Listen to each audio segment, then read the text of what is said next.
DPO হয় নাই বা এরকম কিছু ওদের দাবি দেওয়া নিয়ে ওরা আছে, দাবি দেওয়া থাকতেই পারে। এখানে বেশ কয়েকজন হলো আছে। আজকে আমাদের যখন দৃষ্টি আকর্ষণ করলো যে স্যার আমরা হচ্ছে যমুনা বাসভবনের দিকে যাবো, কেন যাবা? তখন আমাদের দাবি দেওয়া আদায়ের জন্য ওইখানে যাওয়া যাবে না, তোমরা থাকো, তোমরা একটা কাজ করো, প্রতিনিধি দাও, দল আমি পাঠাই, তাহলে তোমরা তোমাদের মেসেজটা জায়গার মধ্যে যেন পৌঁছাতে পারো। এটা সমাজ কল্যাণ মন্ত্রণালয় আন্ডারে করছে, আমরা সমাজ কল্যাণ মন্ত্রণালয়ে পাঠাই দিই। ওরা দিল আমাকে 9 জনের নাম দিচ্ছে, ঠিক আছে, 9 জনের ঠিক আছে। এরপরে দেখি হুট করা তারা চলে গেল, ওইখানে কোনোভাবে কথা শোনা না, 2 রাস্তা বন্ধ, তাদের নিজেদের হাতে। সেটা অল্প কিছু লোকজন এখন এক রাস্তার এক পাশে বন্ধ করলে তাও ওখানে 2 রাস্তা পুরোপুরি বন্ধ করছে, আপনারা সবাই দেখছেন। এটার পরে আমরা কি করবো, আমরা আস্তে আস্তে তাদেরকে অনেক বোঝানোর চেষ্টা করলাম। আধা ঘন্টার মতো তারা ওখানে ছিল, তাও কিছু বলি না। এই পর্যন্ত কয়জনকে আটক করেছেন আপনারা? কয়জনকে আটক করেছেন?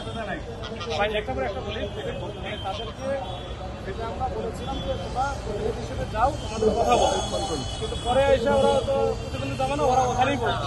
মানে এদের মাথার ভিতরে একটাই ধারণা যে রাস্তার ভিতরে দাঁড়ালেই বা রাস্তা বন্ধ করলে তাদের দাবি দেওয়া আদায় হবে, এই হচ্ছে তাদের মাথার ভিতরে সেট করা।